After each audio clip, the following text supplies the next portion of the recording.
Middle-aged art. Yeah. My favorite topic. Is the soft against the chin my best move here? Yeah, just as close as you can. I think the only Gotcha. thing you could really do wrong is start making great points and the mic goes out far. Sure. Yeah. Yeah. You know about mics and stuff. I do. It'll be fun. Yeah. But I feel like at last second I'm like, what is this? What am I doing? Sorry, it was middle-aged music making.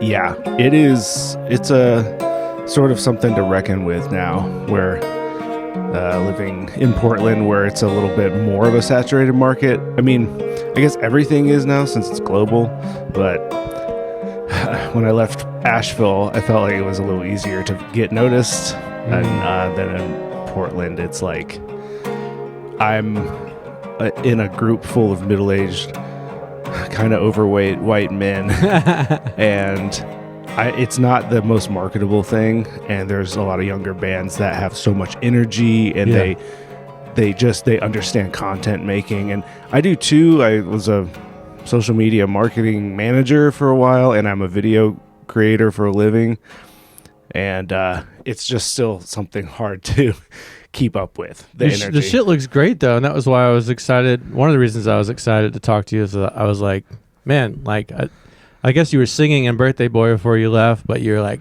fronting and singing songs. The videos look awesome. You've got some EPs and some singles. Yeah. A music video. Seems like to me, it's like, can these kids do that stuff that well? Isn't there some like we did it when it was so hard to like, and then now the tools are fast. So it's very fast and easy to do stuff, and especially now that like valuable video is sort of something that's accessible, which means DIY. So like if somebody sees something, and I learned this from my last marketing job, if somebody sees something shot on a phone and looks like they can do it too, they're going to interact with it more. So DIY stuff. Right. If something's super polished, there's a little bit of a disconnect, and that's the social media thing. But however, there is still this like legitimacy that comes with making like some of the videos. You maybe saw like we did like a 4-song thing where it was like pseudo live. It was like a multicam take. There were projectors, there were lights programmed. That was a huge production. But it was all for free because it was with like a film collective and a lot of people from Portland Community College, which is where I teach. So I utilize those assets for my own benefit, but also for all of my students or former students because they're building portfolios. So that's actually live? You weren't just like lip syncing along? There is lip sync on it because we couldn't figure out the... I mean, that's what you're supposed to do. Yeah. That's what every video we grew up with was doing. Yeah, we couldn't figure out we were doing essentially 3 or 4 takes with each song, and we did 4 songs, and they were multicam, and I actually edited down the multicam. So we're looking at like... For one of them that was 5 cameras on all of them. One of them we did 4 takes, and so I'm editing like 20 cameras for this thing. That's why this is one shot, man. Yeah. If I clip a reel, I go in, but like it was deliberately set up at an angle because as soon as like there's just a second camera. Yeah. And this is like long form. Yeah. It's like, whew. Yeah, I mean, it's like I've seen your stuff and it's great, and you do a really good job of cutting. So here's the thing: is I teach editing for a living now. I'm teaching editing and motion graphics at Portland Community College. So I last night actually went through a lot of your podcasts, and I've seen plenty. And I also realized that I am a lurker on social media, which is maybe because I'm getting older, but I look at things, especially entertainment, and I go, oh, that's great. And then I just keep going. Yeah. And then I'm like, oh, I need to interact because that's what I want with my content. No, it doesn't. I mean, we were talking about this when you came in, that like, how do you approach it? Like I went through all the music and trying to get somewhere with it. And I'm really I came to comedy, and podcasting in my 30s as a dad, and it's like we're gonna have a great time talking. It'll be some creative ideas that help me make stuff. If it gets 0 views, comments, likes, it was still worth it. Like I build everything that way now, so there doesn't need to be some like I need X amount of interactions, because I think that is a benefit of getting older too, and like understanding that kind of stuff. I have a lot of young students, and I'm like, tell them to not be afraid to make crap, because you're just going to make so much stuff that you'll forget about the bad stuff, or not everybody's going to interact with everything. Everything's fleeting now. Like we were saying, even like in the 2000s, I feel like we were in a band together, but we never actually were, but we were kind of like adjacent in the 2000s here. I think we probably grew up with a lot of the same references and bands and stuff. But there was the time when you put out something in the 2000s and your friends would like listen to it like a bunch of times, and now it's like when I listen to something new, I get excited about it. It's like the next day I'm like, I'll just on to the next. There's just so much. The torrent of content is just, it's tough. I'm putting out stuff that like best friends of mine have yet to watch, and I put it out a year ago, and they're like, oh yeah. It's, but I mean, I think I just can't get upset if I'm building a body of work. That's how I have to look at it. And at some point there will, I think, be a moment where people say like, oh yeah, Chris, even if it's the day I die, where they're like, he was a good musician or a good artist or whatever, and here's the proof out there. And I hope that some people would look at it and be like, oh, that was good. Oh, that's good too, and totally. I mean, I'm already doing it. It's been really cool to see you. I appreciate it. More of like, I don't know, a collaborator in like Kovacs, one of the great Asheville bands. Thank you. And then you did the Birthday Boy before you left. I think that was the first time I was like, oh shit, Chris can sing. But it seems like seeing the bonus room stuff, there's like a new level of like confidence. And when I saw you like holding the mic and not having an instrument and singing, I was like, oh shit. I got excited because Riot Gear. I've always wanted to do that. I've still never done that. Gone like no guitar shield, just full on. I am way more of a front man if I don't have the guitar in my hand. So I do it with a lot of songs now. With bonus room, I do the majority of like arrangement, or like there's a lot of programming. There's samples. We will throw in, like we use a SP404 on stage, the Roland sampler, or is it Boss? One of those. And is that the Nintendo sounds like on Children in the Field? Is that? No, the Children in the Field was a synthesizer plug-in within Machine, Native Instruments Machine. I compose a lot on that and bring it to the band, and we kind of write songs around that kind of stuff. Sorry, I'm sidetracking you though. No, it's okay. Yeah. But I will sometimes like give myself the ability to like not play an instrument on stage, and I've started to get into a like, I don't know if it's a character, but just forgetting being uncomfortable at all, not really just caring at all. And I think that was something that took me 40 years of life to get to. Yeah. And just know that like, first you're like playing the bass off to the side, and then you start like singing with the guitar, but then the full end goal is like, it's just you with the mic. Honestly, I was the front man for all my bands until Kovacs and the Polar Bear. Okay. Yeah. That was pre my era. Okay. Yeah. Interesting. So it's a full circle journey. Yeah. I just, by the time I got with Nick and Andy, they were just a two-piece, and then I joined as the third, and then Joe Chang joined later, and then others later, Casey and Dane and Josh Carpenter were in there. But that was after I left. Sorry, I'm going. I was always kind of like the front man in a band, and it was a lot of pressure, and I joined with Nick and Andy, and I liked Nick's songs so much, and I felt like I added a lot of like instrumentation, musical stuff to what they were doing, and I was so comfortable in it that it actually like just made me a better musician instead of worrying about having focus. Totally. And then after that, like the Birthday Boy stuff was always kind of working in the background, and I was writing these things and did that, but I actually released it the day before I moved to Portland. I remember, yeah. It was, and then as soon as I hit Portland, I didn't do music for 10 years. Yeah. Which was really weird, but I just had a still different brewing life. in there because you came out like swinging. So it's interesting to take.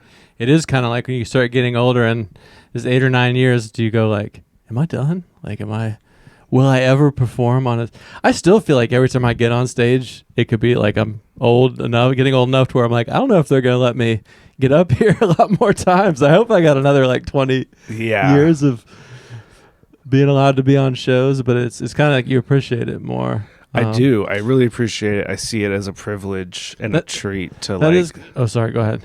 Oh no, I see it as, because I have an otherwise, just mundane life, not like in a negative way, like you want one, but then I get to go to practice with friends and I get to play music, and if people are into it, great. But also I had to let that part go and just be like, I still love this so much, and I get to let myself go. And I think that there was that moment where I realized that I don't want to be just a quiet person and like insecure and like writing sad songs or anything. I want to write things that kind of are fun for me, or I can get sassy. I feel like I can own being a sassy middle-aged man.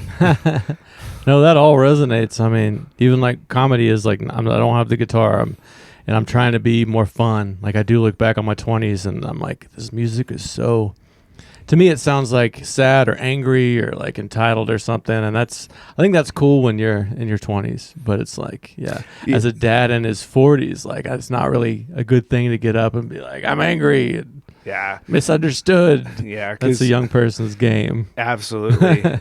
And you also now have the ability to like, I don't know. I was so, I guess cringe is the word now, but when I look back at my old stuff, when I look back at my old stuff, there are so many decisions I made that I was like, oh, what are you doing?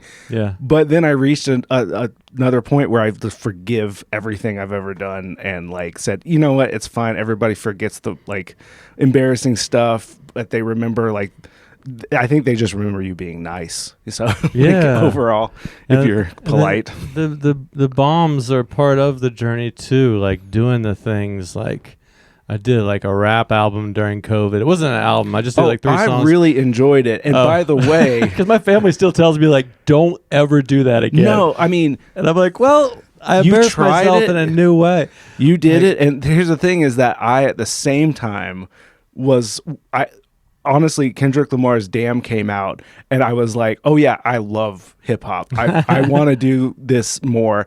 And I started writing all kinds of hip hop songs. And then you came out with that. And there was a thing in my head. It's like, he did it, and I enjoyed it a lot. And what I really liked about it was you did something that is something I struggle with trying to write hip hop or get into that, is that the main voice that I know about hip hop is the Black American voice. Right, yeah. And I don't want to emulate that or, assimilate or imitate that at all. But then when I heard the way you did it in your vocal performance on it, and I was like, okay, there you go. I'm serious. Like, it was really cool. I mean, that's like, for me, that topic, like Eminem and, the Beastie Boys, like they managed to kind of rap like white guys. And Beck. Whereas I think about the way Beck delivers, and I'm like, okay, I could do that and feel like I wasn't just trying to be, like Vanilla Ice, like Dr. Dre or like that's probably not a good example. Yeah, right. Like not just really being performative with it or whatever. But I thought you had some balls. You did that, and it was really cool. Thanks. COVID was weird. It was a weird time. It was fun to like, I don't know. That's the thing that like doing this in comedy has taught me. It's just like, the older you get, the more like it doesn't matter. Like you don't want to settle into your like, these are the albums I make, and I'm just going to keep doing that. Like, that's the worst. Like, I love when people take a big risk. Absolutely. And it's like, sometimes it's bad. Like, in comedy, I see that every week where somebody's like going for some new wild bit and it doesn't work at all. And I'm like, that's my hero.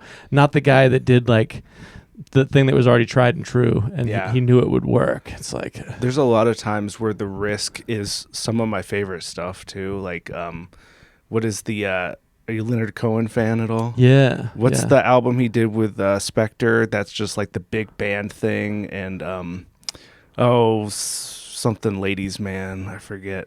Okay. Anyway, to me, that's just so interesting and so entertaining. I don't think I've heard that. A lot of people would not ever quote that album as one of their favorites, but it is like, I own that one. I love it, and it's him just trying something new. And your stand-up too, just like ever growing and getting better every time I see it. And I think you're really good at curating it now in the clips I see on there, and I'm enjoying it a lot. Oh, thanks. Yeah, I put out a special earlier this year, so I have things now that are like really well shot and well lit with multiple cameras. And you were talking about that earlier, that like, you know, that's cool, and that has given me some more legitimacy. But actually, sometimes people do like the crappy like punk rock phone version more too. Like you were saying, like it's like I could actually reach out to this guy. Like it's almost like a more polished thing can kind of separate you. Absolutely. But yeah, I mean, I think a lot of just about like what it is to be still like going out,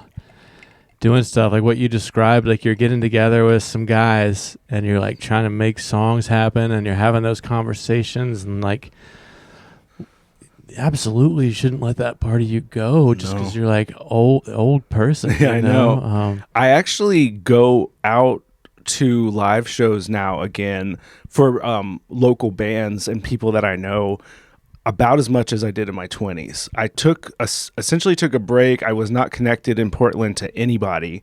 I think I moved to Portland and I was off of this high from being in Kovacs and the Polar Bear, where we had some momentum. You know, we had people who liked us. I would go you guys quit on top. You did the Beatles Seinfeld thing.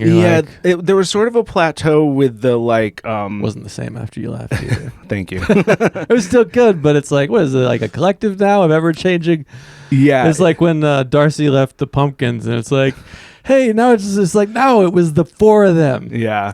I do see that Kovacs, the four of us, you know, with Joe and Andy and Nick and myself, as like, that's, I think, also what a lot of people define it as when they talk about it, but also like Casey, Dane, and Josh are all like amazing people too. But it was essentially just a different band, and they all knew it, but they were still having a lot of fun, and I was so jealous, honestly, the whole time, because I moved out and I moved to Portland. We bought a house, my wife, Laura, and I, and we actually got married like a couple years after moving out there. We just hiked a lot and camped, and we were doing all this, like, you know, I don't know if it's like 30s things, but it was basically I was finding a career. But the whole time I'm seeing, you know, for a couple years there, they were like playing some cool shows, opening for cool bands. Yeah, it's like seeing the ex like with some really cool, handsome guy, and they're like doing all this fun shit. You're like, no, I'm happy for him. That's great. I'm fun. It's great. And I got to Portland and like really disconnected from music. Made it in my bedroom, recording things through weird pedals and having fun. And I actually had a couple false starts. I joined a band with a very like toxic lead person who nothing unusual about that. That's usually what it is. I know. I noped out. I've been that toxic lead person. Have you? Yeah. I couldn't see that.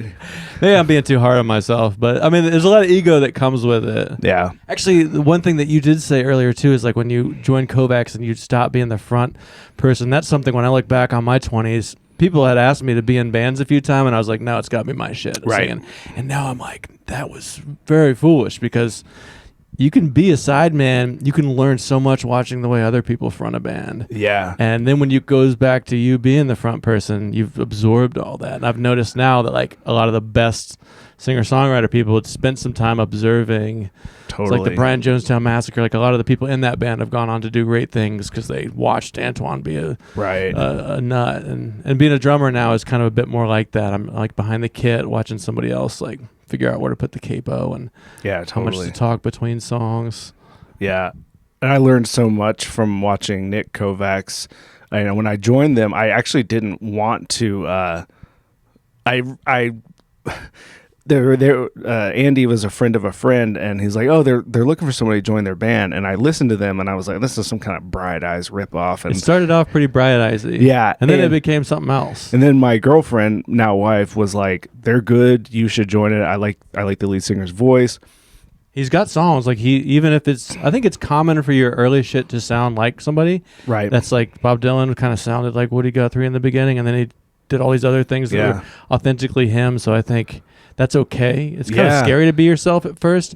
Like I notice even comedians will do that too. The first year or two, they'll sound just like Bill Burr or somebody. Sure. It's like, that's fair, but then you gotta transcend that. And regardless of that, like I think Nick's songs were strong, like even from that first. Well, one thing I admired about him is he endlessly like admitted that he was a big fan of this artist or that artist, where I was always trying to like fool everybody that I was some kind of original thing.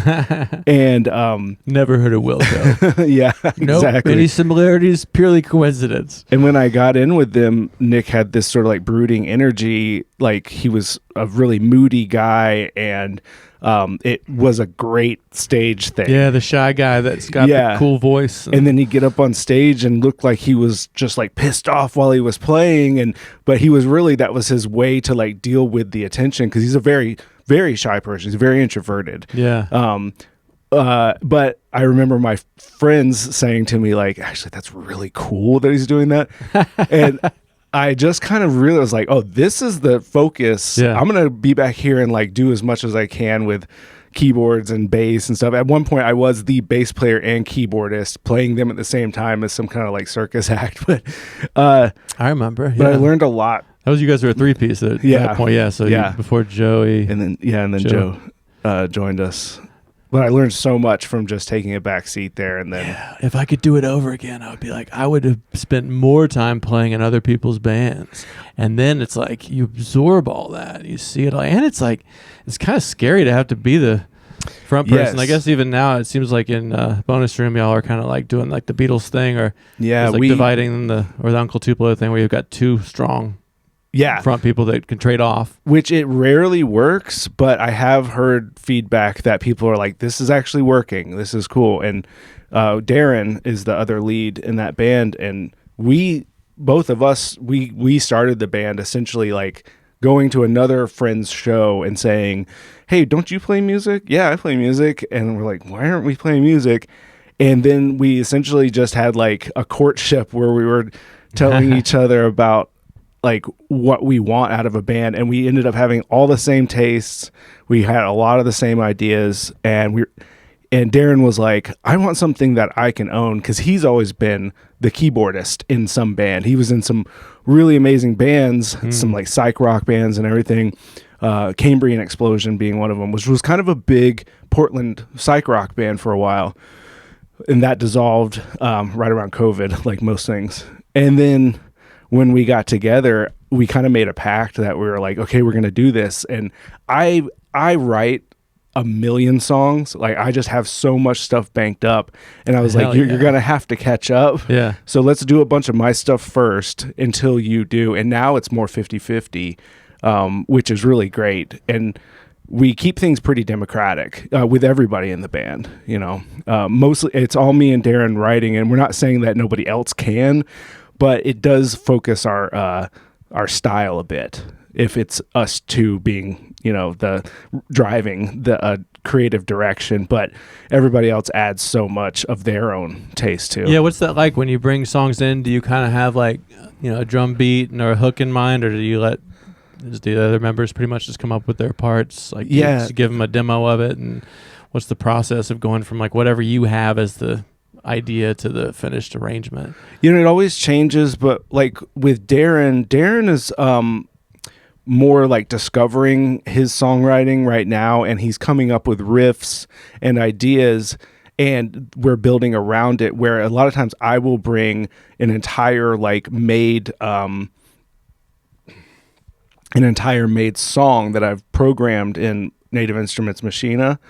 I'll come in there and it has drum parts, it has bass parts, everything, and we'll strip it down and say, like, a lot of times, like with our bass player, I'll be like, I really love this section that I wrote in the bass thing, but everything else you have, you know, free reign over, because he's really an amazing bass player, that Eric, that he's an amazing bass player that I can't emulate what he does. He comes up with ideas that I would never, runs and everything that I could never think of. I write very simple electronic sounding bass lines, and then he will really make it bigger. That's cool. Yeah, I feel like if you try to tell people what to play too much, the magic doesn't work, because like nobody really wants to be like, you play this exact part. Like, not at all. The times I've seen that play out, it's like then people are kind of like, don't feel invested. They don't, like, everyone in the band should feel.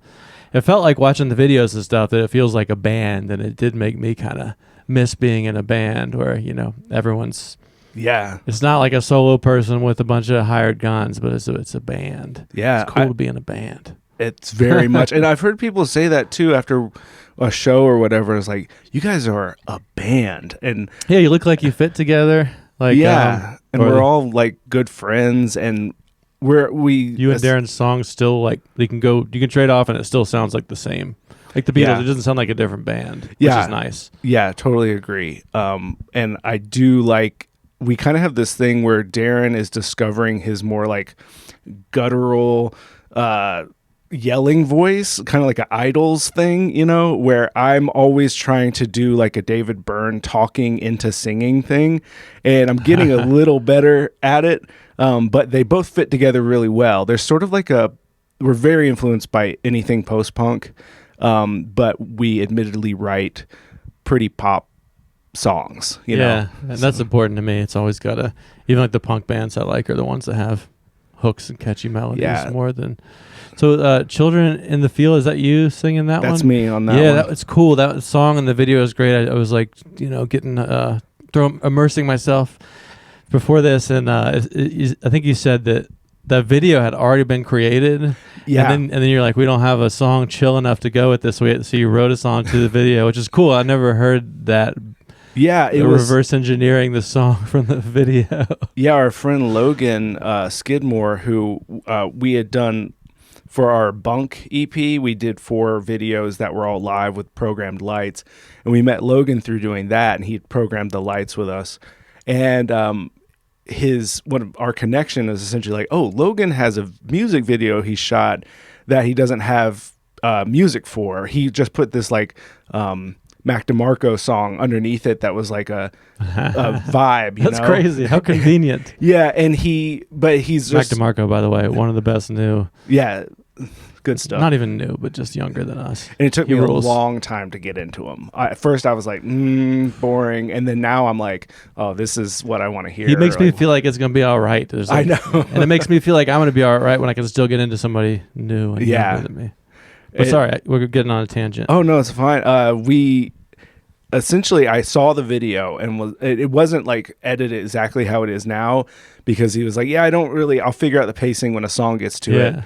And I said, oh, I want it. And then we sat on it for almost a year because we didn't have anything. And I was like, oh, I have a programmed song that I made that would work with the band. And I showed it to them, and everybody was kind of like, yeah, it is a bit light for what we do. But then we really approached it I threw this synthesizer, the arpeggiated synth thing down, and I had a couple other little noises for like texture. And then we wrote the song around it. I had a couple lyrics, but I didn't have the full thing. And I was thinking my inspiration for it was very much like John Cale and the earliest Walkman album. So I think you can hear that a little in there. Yeah. And then they all just did this amazing stuff. And then there's this really incredible rhythm section part near the end where the drummer just does this fill, and then the bass comes in, and they're really locked in. And they wanted to get rid of it right away because it was just a scratch take. And me and Wes, who's the guitar player, were like, no, you're keeping that. That is incredible. And it sounds great as is. I'm glad you didn't lose that part. I get like adrenaline now that I'm like on mic talking about it. Like, and then we did this thing. That's what we do. That's the whole. I mean, I could talk endlessly about the creative process. It's interesting doing it. Comedians, there's been more comedians on here, but like what we're talking about really is I've been doing comedy 10 years, but songs and bands, that's the thing that I've really done. Yeah. So I almost feel like I'm a musician trying to do, write jokes and do comedy, but you're doing it all. It's cool. It's very cool. It's all one thing, I think, too. It's all kind of like what you said about it took me 40 years to be able to stand there and just try to just do it with a stool and words, I had to hide behind a guitar and other things, and it's all this one, it's all finding your voice. And when you die, leaving behind a body of work on the internet that's got different eras and different sounds, that's cool. And I think it keeps me from being too depressed or too dystopian about the news just to be like, I've got a show to do. I got a project to go to. I got people that I can talk about fun shit with and not just like doom scroll. Like it's, you know, we're at the age where it's like, am I going to be famous? I don't know. It's not looking like, I don't think I'm going to make it to the but I'm still here, you know, like remember all the guys you played with in high school? Like how many of them are still putting shit out there in their 40s? Right. There's like 7 people left. Yeah. A lot of my former bandmates or whatever who still do music are actually pretty content with just like throwing an instrument through a bunch of pedals and seeing what noises happen and never recording it, never doing anything with it, and just being like, cool, I did it. And they're alone in a bedroom too. Yeah. That was part of the thing too, is like, I have my friend Joey on here. He's a songwriter I grew up with, and he was like, music now is an artist alone in a room making a song for somebody to listen to alone in another room. And doing shows and getting together with people is probably the whole reason to do it. And I spent 10 years doing laptop music, putting it on Spotify. It's like, I don't even see someone hearing it ever. This is getting creepy. It really, there is no true momentum until you're face to face with people, honestly. Yeah. When I sit here and tell somebody, when I hand them a sticker or they come to the show and see it for themselves, and I have my friends that are so nice and come to every show are like, people aren't gonna get what you're doing live with what you've recorded. Like, our recorded stuff's good, but when you see it live, you feel the energy. I do now have this kind of swagger stage presence thing that is part of it too, and I've been told, and that's the feedback I've been given, is like, ooh, that adds. I couldn't believe it when I first saw the first video. I was like, is that Chris Lee? I was like, I just never seen him, which I love, because like I feel like redefining yourself is so important as you get older, and people, and I don't see as many examples with each decade. There's like less of my peers are still doing that, so it is. I think it's amazing. You know, it's shattering old like finding a new guy you can be on stage. Like, there's a new character in me. Like, I just stopped caring if I looked like a certain way to certain people, and that was the benefit of getting older and being like, man, I'm gonna die at some point. Why soon. Not just yes? It speeds up, man. It's almost 46 done. now, and I keep putting in perspective. I moved to Portland 14 years ago. I'm 46. In 14 years, I'm gonna be 60. Damn, I'm 46 too. Yeah, happy birthday for a couple more weeks. Happy birthday, early birthday. That's cool. Well, so when did you when did you start music? Like, what did you do? Like piano lessons as a little kid, or did you get a Nirvana guitar as a teenager? Yes. Yeah. I probably took like a week of piano lessons and was like, I never liked anything that was really structured. But I had one of my relatives, I think it was my grandma, she gave me this tiny little Casio keyboard, and I was just like playing songs I heard on the radio, and this is me at like 6, and you could pick it out by ear. I was doing pretty well to do that. Yeah. I realized like, oh, if you play all the black keys together, it's a scale or whatever, and I understood all that. And my mom was sitting there going, okay, we're gonna get you some lessons. I got into the lessons and I was like, ugh, but I still always tinkered I was always kind of like that, where I was always making music. My mom said that I was singing as soon as I could talk, and then I remember wanting a guitar. I was like, oh, guitars are so cool. I understood how the piano was laid out. I had a bigger keyboard at that point, one of the like cheapo Yamahas, you know, and I had written out what I thought a guitar fretboard looked like and what it would relate to on my keys here. And I had this like toy microphone boombox thing. I had taped it to the doorstop with a coat hanger, and I realized it made this like low bass sound, and I'm in there and I'm just like sitting there plucking it, and my mom walks in, she sees my my like drawn out guitar thing, and she's like, I have to buy you a guitar. Hell yeah. And then that's awesome that she didn't just go like, he needs therapy. We didn't have therapy then anyway. No, it was, that wasn't the word. I was just gonna get kicked out of the house or buy me a guitar. But I love the innovation too. I feel like now you would be like, here's a YouTube video that explains how the piano notes or the guitar notes, and you would just absorb. But the struggle of having to it takes like 100 times longer, but just trying to like, I remember figuring out how to multi-track with 2 boom boxes, and like it sucked, but the struggle of like trying to figure shit out. There's no internet. There's no way. It was so analog, and it was so like it was actually after a while before I knew that 1 or 2 things I wrote down on that little strip was wrong, but that's okay. And I was over at a friend's house one time, and his dad was a musician, and I picked up the guitar. He goes, "Play me something." And I was like, "I don't know how to play anything." He goes, "Yes, you do. Play Mary Had a Little Lamb." And then I just started playing it, and he's like, "There you go, you can play." And he's like, "Play Smoke on the Water," which is like everybody's first guitar song, I think, or Iron Man. And he pointed at it, and I played it, and he goes, "You can play, it's fine." And then I was like so empowered. That's cool. You had a few like authority figures that were like, "Hey, you got something here." Yeah, my parents were always very encouraging, but also very broke. So my first guitar was a Toys R Us Synsonic, and it had the speaker built in. Oh, damn. It was sick. I actually bought another one on eBay recently because I was like, that was so cool.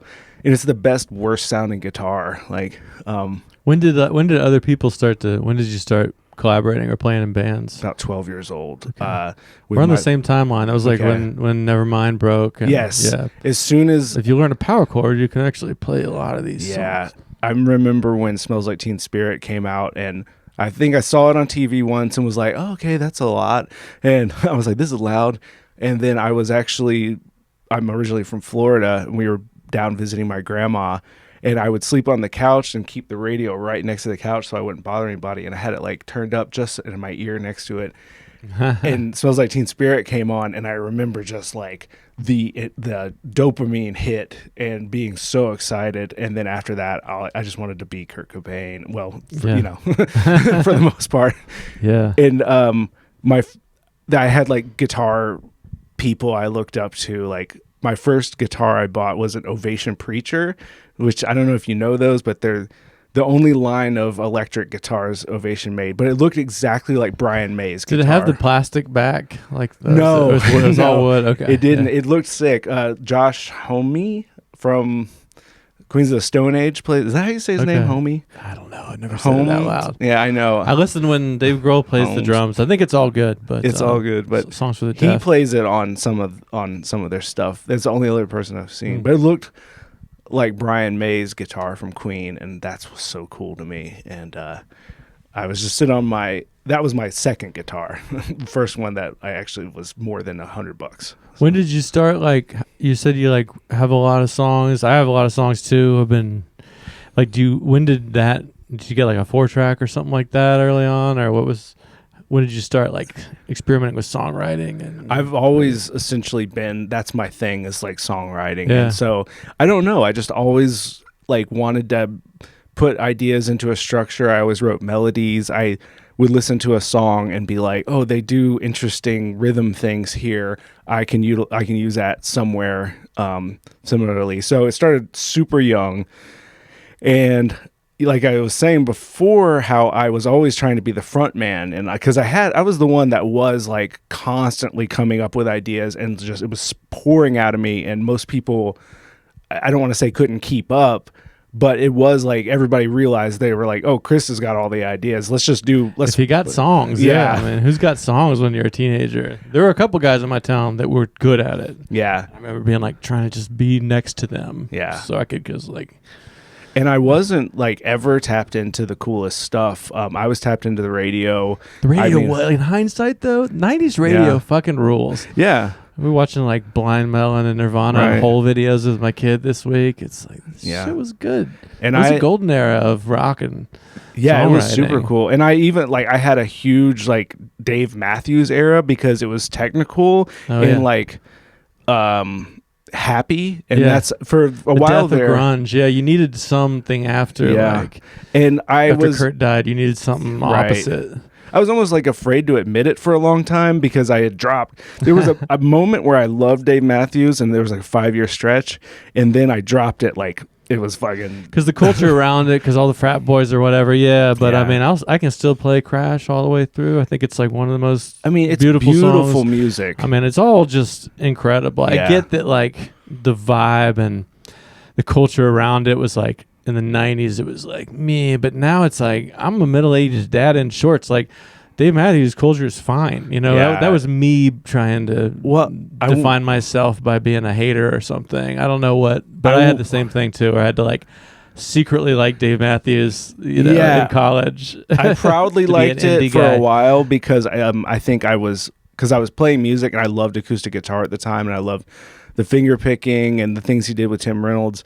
And it was also, and I hate to say this is shallow, but it was also getting me laid playing like that kind of music, because satellite in my eyes. And so I was like, okay, people like this, and then the weird stuff came around, and by I say weird stuff, all of a sudden I discovered way too much. Like, I don't know, I might have to take a few albums off. It started getting a little bit much, and actually my taste got weird too. Like I was introduced to Neutral Milk Hotel, and I remember like Wilco and American Analog Set. These were big ones that like, I said, I want something different at this point.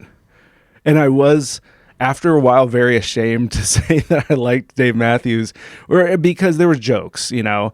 There's even a joke on Futurama where it's like, and Dave Matthews Band does not rock. And I was like, but I've been through that I have guilty pleasures that I own now. Like Coldplay was another one for me too. Oh, the first like 3 Coldplay albums are still Yellow is pretty like solid for maybe me. The greatest song ever. Honestly, like I mean, I put it on, it fucking destroys me still. I'm just like, we were just driving back from Colombia for Joe Chang's wedding celebration, actually, and it's me and congratulations. I'm sure he watches all these episodes. I'm sure.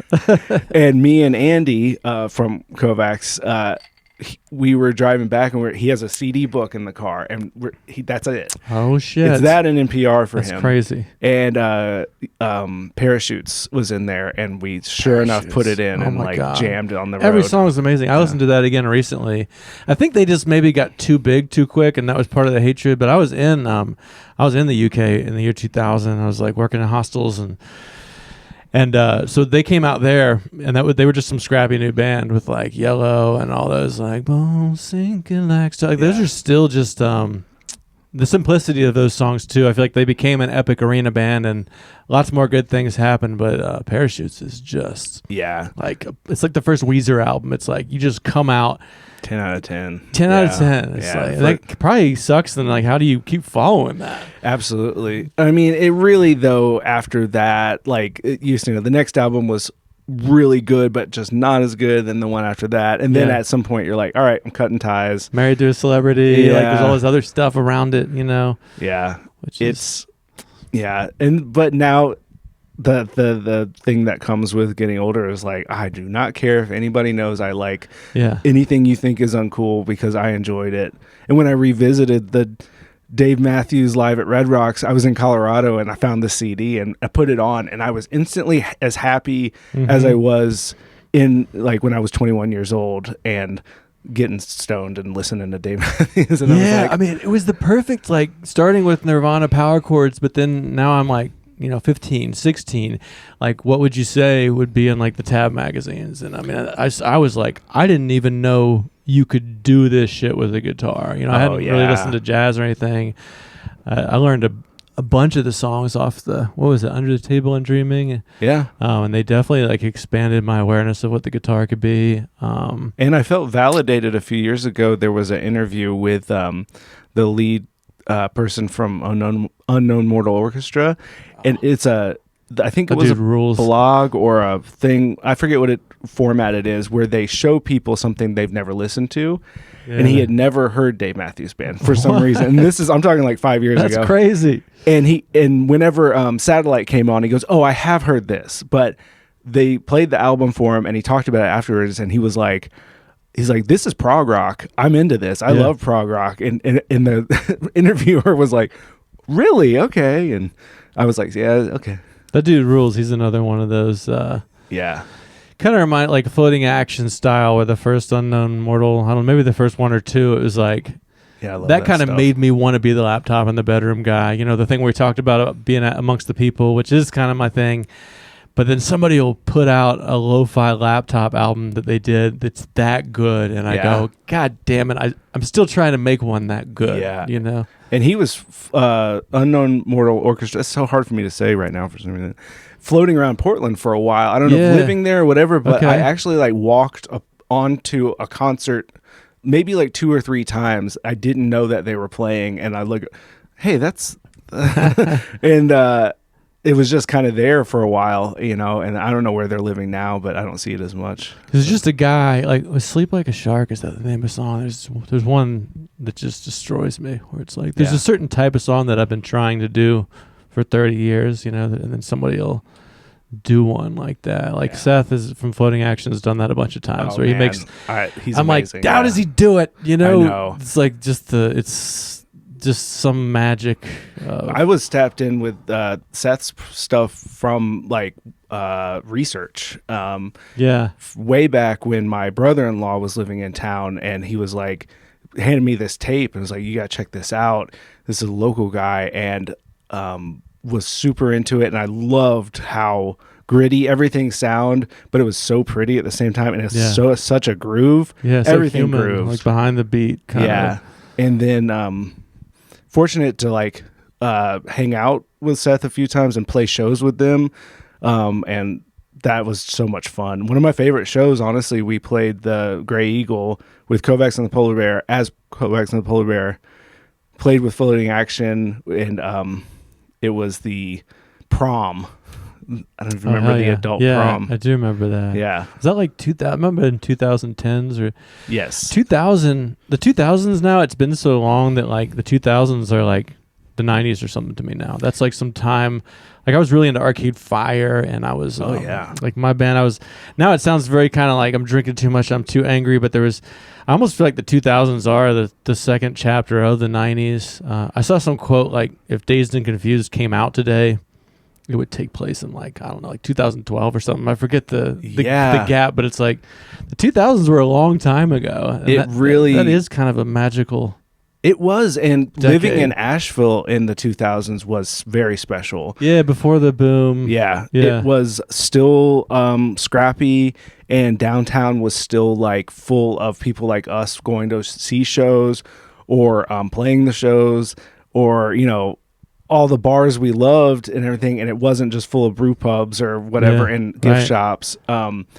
You know, tiny apartments that are just full of wealthy people that stay there a few months a year. It's just they're cramming so much of that in. And I talk about this with my wife all the time about how she feels. She's from California, and she moved to Asheville in 2006, and that's when we met. So 20 years now. And she was like, I'm so fortunate to have been in Asheville during that time. And we got out. we left in 2012, but we could see the change happening right then for sure. And then every time I come back to Asheville, it's so different. I think I'm going to go somewhere and see people I know, and I never do. Yeah. You know, I have to arrange it. Oh, music's brutal. I mean, I've got my comedy community, and I keep up with that. But yeah, I went to the Gray Eagle with my 14-year-old. We saw Hudson Freeman, the dude with an acoustic guitar.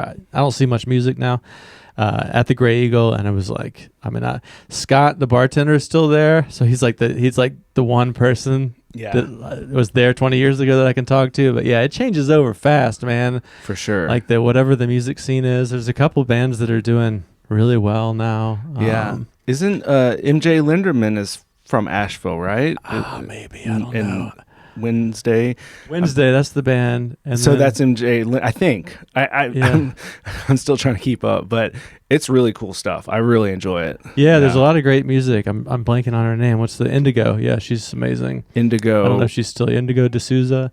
Oh, is that an Asheville? I thought that was a Portland person for some reason. She might not be here anymore, but she's definitely from here originally, and her music, like, it's almost like when I'm feeling like generous with myself, I'm like, well, yeah, there's all these amazing indie bands that are successful here now because we laid the infrastructure. If you want us, man. Yeah, totally. You guys were so great and fun too, and we played a handful of shows with you. Yeah, we did. And you guys were like our band friends. Like I don't know, it was like a guarantee to like have a good fun time playing with y'all. You guys and the Critters as Tills, I think you guys were coming up, and when we were kind of like it was kind of time to end that thing. But it was really fun. I still feel like I was getting divorced and drinking a lot, so that music is like, it sounds like pretty angry to me now, but it was a lot of fun. We toured. It had like the guys are great quirky players. aggression that I really liked. Yeah, it did. It was, I guess, angry, but I felt this sort of like angular rock aggression to it that I was pretty into. Oh, thanks, man. I do think comedy in some ways is trying to like atone for. I did angry like indie rock, and then I did sad acoustic songs, and now I'm like trying to like be fun or be, make it some kind of flip it, you're just getting older and trying to be like, what can I do? How can I do this differently? Write and share ideas that have something more for this phase of life. And, yeah, for sure. I think you'll just always keep, hopefully keep like weaving in and out of all these different things. I don't think I've hit a sad boy era, and I probably will. Like, I do sometimes want to sit down and just finger pick again, but I did have like, that maybe not that was even as a tragic teen. You never had a sad boy. My teens were definitely the Nirvana era, and then maybe my 20s. Yeah, 20s for sure. When I got into 2000s, it was there's a lot of sad white guys crushing it. Like Bright Eyes. I mean, I still say Bright Eyes, incredible songwriter. Yeah. I mean, just those songs will still destroy me. I'm a huge Counting Crows fan. I love so much Counting Crows, and it's a band that some of my cooler friends will give me hate on. Yeah, and it's kind of funny. I like the guilty pleasures. I got so many. Yeah, like I'm just telling everybody, I've always loved John Mellencamp. Okay. Yeah. My mom loved John Mellencamp, and I was always just kind of like, but there's some bangers for sure.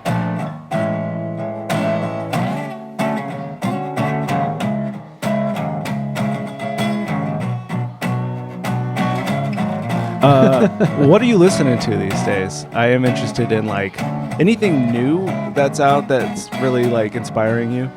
I mean, as far as like the indie guys go, like Mac DeMarco, there's a guy named Goth Babe that I really like. I've heard of Goth Babe. I maybe even heard Goth Babe and not sure about it. He's like another indie guy. Not sure if I remember what it is.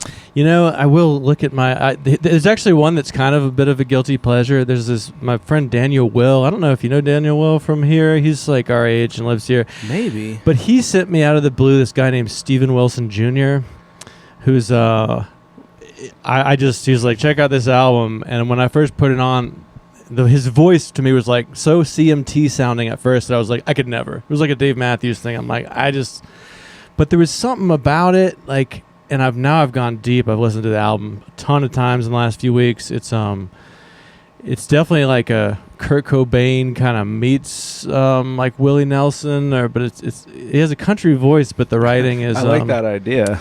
Yeah, he's actually born in '79. He's our age. He's kind of just now started singing, so there's a cool story. He was a sideman for a long time. Steven Wilson Jr.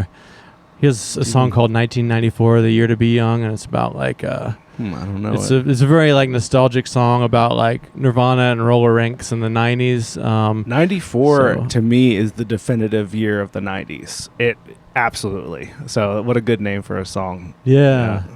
You look at all the albums that came out in 94, and then like with Kurt Cobain dying and everything, was that In Utero, or is that 93? In Utero would have been 93, but then Unplugged maybe was 94. Yeah, and there is a list, and I can't remember everything that came out in 94, but it's a banger year. It's very good. Yeah.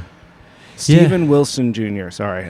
I'll remember that. Yeah, it's like one of those things where I'm like, I don't know. You might listen to it and be like, holy shit, I can't believe it's very American and Southern, which I actually like because I know he's not a Trump person. He is a very progressive. It's almost nice for there to be something that's American and traditional that's good. Like I think I almost need that right now. Like totally. It's the time for that.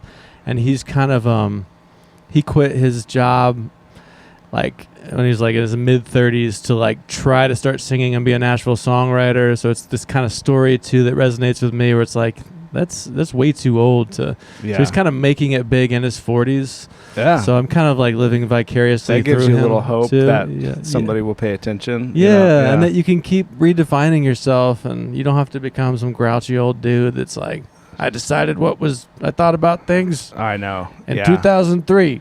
Yeah. God damn it.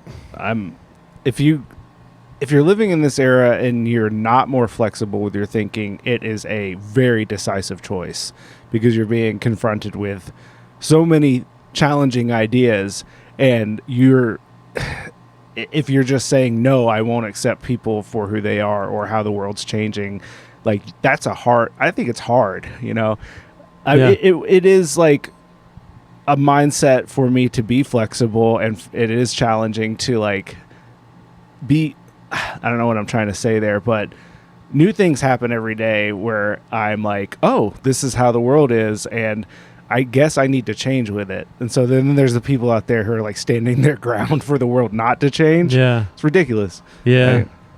Yeah, I don't know if that's maybe an older generation that's trying to die out. I've kind of just tried to really not keep up with any of it. I think that's been good for my mental health, to try to focus on, talking about creative stuff or hanging out with my kids. That's the great gift of comedy, is it's like we all came to try to have a great time, whether it works tonight or not. Like, we left the house, we put down our screens, and we're trying to have a moment. And those kind of things give me hope. Like I do shows in the Southeast, and you leave Asheville and you could do your drugs. You're like, oh shit, this is interesting. South. There's a lot of traditional people in here that went to church on Sundays. So to me, it's like I like to try to reach those audiences too. I don't want to just be for snobby socialists. Totally. I hear edgy Asheville. Like I get that, but I love going to the odd.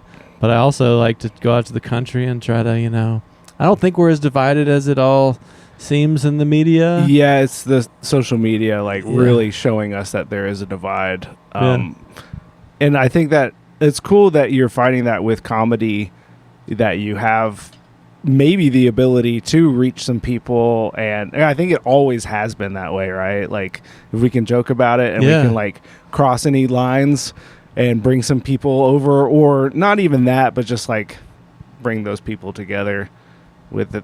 Yeah.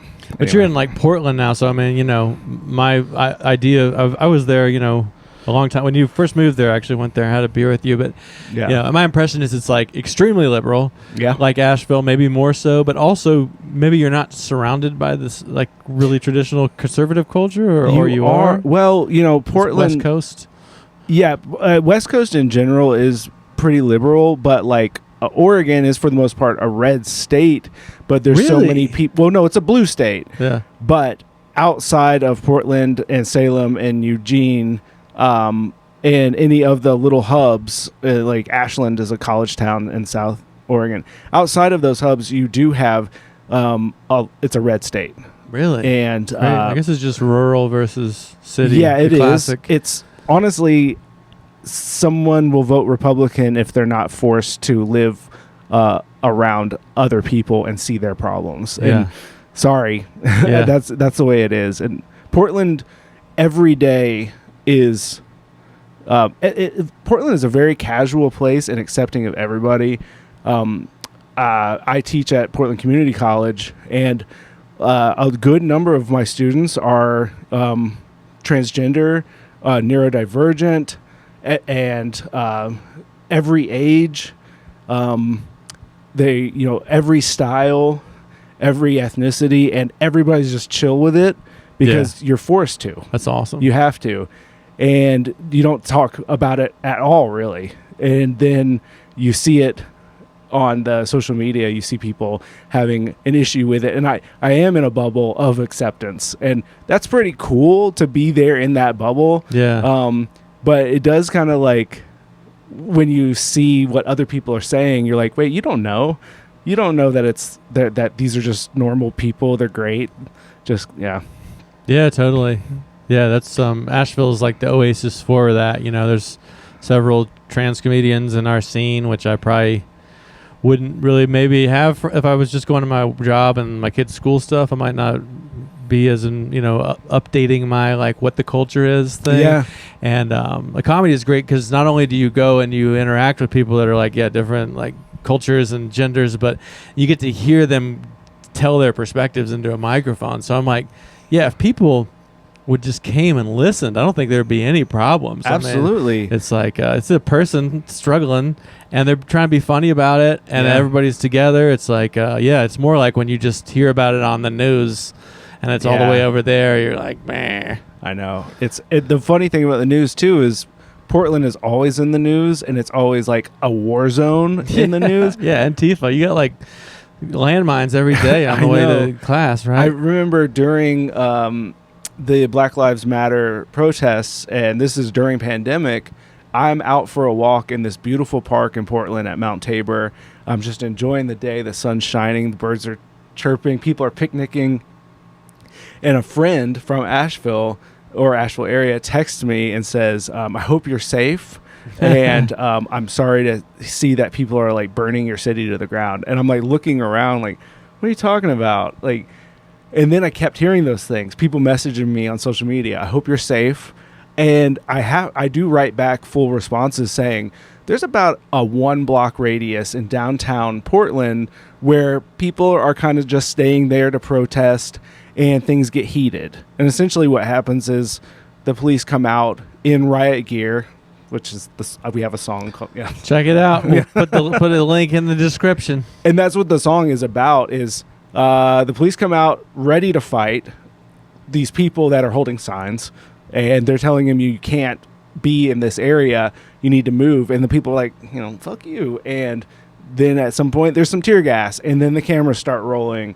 And then that's what everybody sees about Portland. Yeah, of course. That's the most memorable thing ever. So the 99.9% of people like being like, you need some water? Yeah. Let me help you. They're like, that's... Yeah, and Antifa nobody's going to click on that. Antifa is out at all the parade or, demonstrations or walks or whatever, and they're handing out water, and they're handing out snacks, and they're making sure they're blocking traffic for the people walking, and nobody's talking about that. Yeah, it's the same with Helene here, where it was crazy, but then like there was a lot of help and showers and stations, but like people in our family that are more like Fox News leaning were like, we're just sorry, we've heard about how Biden's not doing anything to help. And you guys are, no, actually, like the hurricane happened, but there's a lot of great support, and we're doing great. Actually, actually gave me more hope in humanity than anything in a long time, that like when the shit hit the fan and we had no power, water, internet, like a lot of the rednecks out there in the country drove in with their chainsaws and like sawed up the roads for the gay hippies. And I was like, yes, like it's kind of there sleeping, like nobody did get into like the pronouns arguments. Like people just helped each other out. And that was really not represented. I mean, this has been said a million times. It's like rage bait and clicking. And so we've built this machine for our attention that just is always going to lean towards... I don't even think anybody's doing it on purpose necessarily. I think we are just like zooming in on fear as a survival instinct, but now it's destroying us because we're being hijacked. And this is my first time back since Helene. Actually, 2024 was a crazy year. My mom died actually in June of 2024. Oh shit! I didn't know. That was my last time out here. It was for that. Wow. And so I went back to Portland, and it was actually my 10-year anniversary being married to my wife. We went to England, and it was such a great trip because I was able to like process so much of my mom's passing and my and thinking about all this. And then we get back, and the day we get back, Helene hits here, and my dad loses his house out on Beatree Road. Oh no. And another house came down the creek and hit his house. Yeah. And like took off the back half.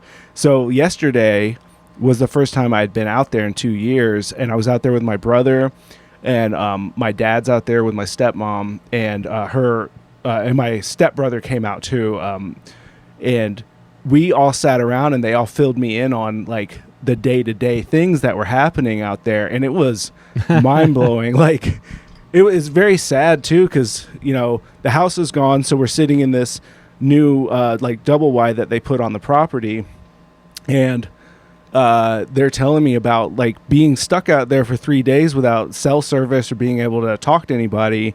And my brother or my stepbrother had to bushwhack over a ridge to come to the house to make sure they were still alive, and found them. And that information got relayed back to me in Portland, where I was like panicking, like, please don't let me lose all my parents this year. Right. And my brother was able to tell me they're alive. We're going to get them tomorrow. We're going to walk them out. They're elderly with like knee replacements and stuff. So they had to walk over this mountain to get out because Beachley Road was gone. And Ryan O'Keefe and the River Wireless people. Yeah. They own property out there too. Okay. And through all that, my brother was randomly out there and was saying, yeah, I'm looking for my dad, John Lee. And he's like, wait, are you Chris Lee's brother? And they connected, and I got some messages from them saying, like, I hope your dad's safe out there. And I could feel, I was on like a Facebook Swananoa group where everybody was trying to help each other find people, telling them where there were resources, where they could shower, where they could donate and all this. And I'm like hyper focused on it, like feeling like I should fly out, but asking people, should I fly out? And they're like, no, like, don't come in here and like not that I would just be another mouth to feed, honestly. So I just donated and everything, but I was feeling very helpless during all that. And how are you? What happened here? We had no like power, water, all that stuff for like more than a month here. The house was so quiet, but I mean, no trees fell on anything that we owned, and we're all alive. Like, people got like drowned to death and stuff. So I mean, it was an inconvenience to not have all that stuff for 6 to 8 weeks, but it was like we were lucky, and definitely was cool to see people come together. I saw that through the internet, seeing everybody coming together doing and the government helped. Like, I mean, not to minimize the fact that like a lot of people lost everything or died. I mean, it was horrible, especially Swananoa. Like Root Bar, there was an open mic there every Sunday. Yeah, I've been going to Root Bar since it opened. I knew the guy Max Chain that opened it, and I was there every Wednesday for the first few years.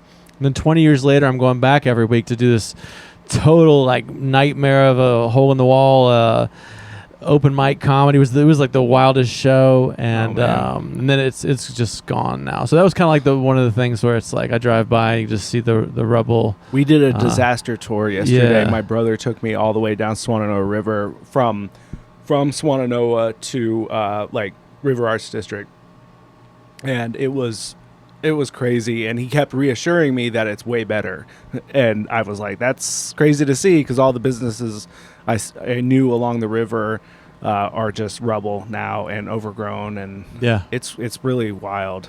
And that's the thing to talk about now. Are we done on there? Oh no, we're good. I just checking to make sure we're still. We can wrap up soon though. Let's wrap up. I want to pitch my band a little bit more, and then that's about it. Let's do it. We'll put the links down there. Yeah. Oh, can I do the thing where I point and there's like, and I do like smile and point and there's like text?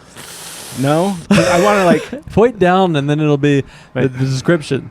But I really enjoy that, like the insane people on social media who are like smiling and pointing at things. Like that. Yeah, Why do you look at the camera? I don't know. They could throw a button on there. I probably have to figure out how to do a new thing. You really don't have to do it. I was making, It's a little like bonus room icon. It's like bling. Yeah, bonus room. And I have a couple of things. Do you have a tape player? No, actually, just got rid of a. But no, I'd love to have a cassette because it's on my list to get a tape player. Let me grab one here for you. I would do it off camera, but this is good content. Yeah, let's plug the band. I brought a koozie for you, and inside.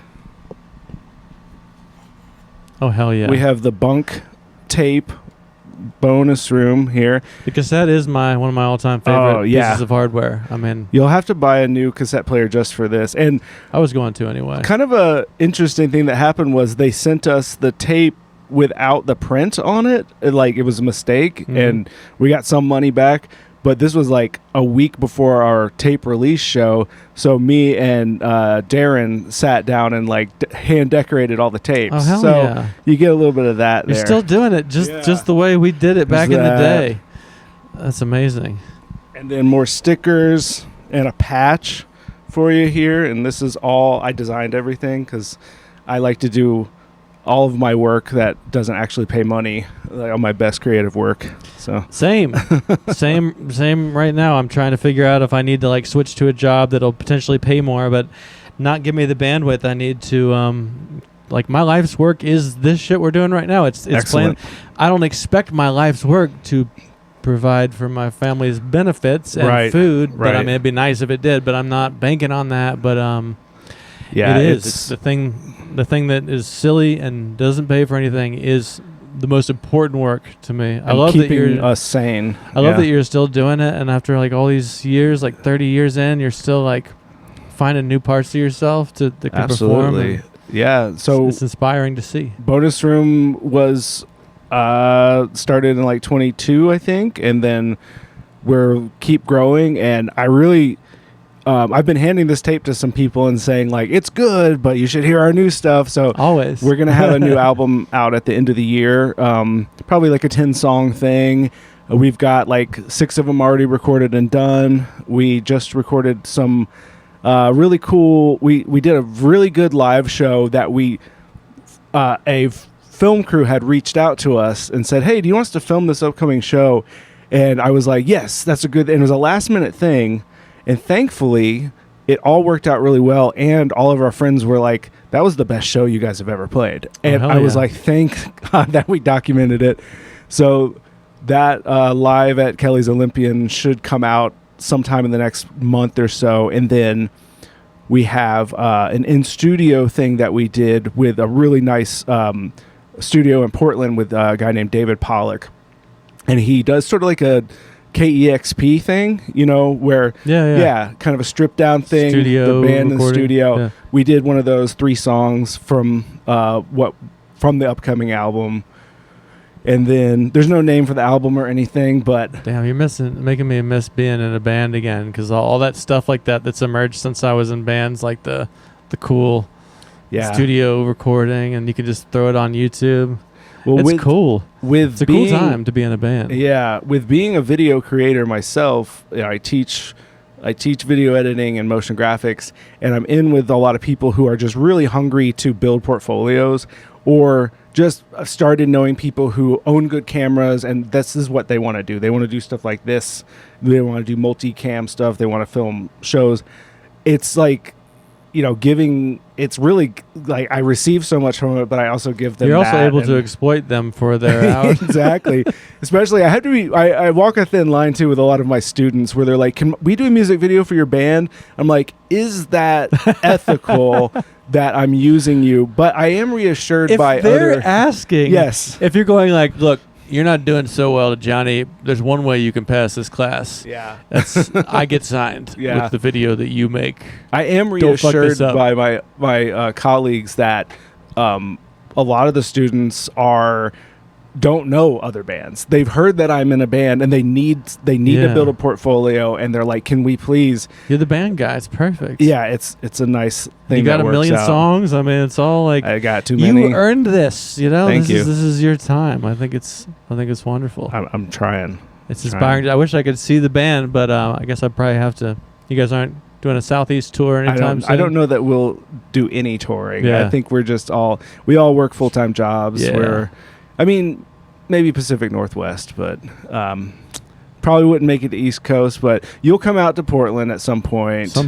And I'll probably. I'm trying to play all 50 states and stand up before I die. Yeah. So, I mean, eventually I need to make it to the West Coast again. Absolutely. But, it was great catching up with you. Yeah, thank you so much. Love all the things you do. Yes. And Chris Lee, we'll put awesome that you asked me to do this. I was very flattered and, like, kind of questioning, like, are you sure? But no, I really appreciate it. Yeah, it turned out great. So it was my pleasure. All right.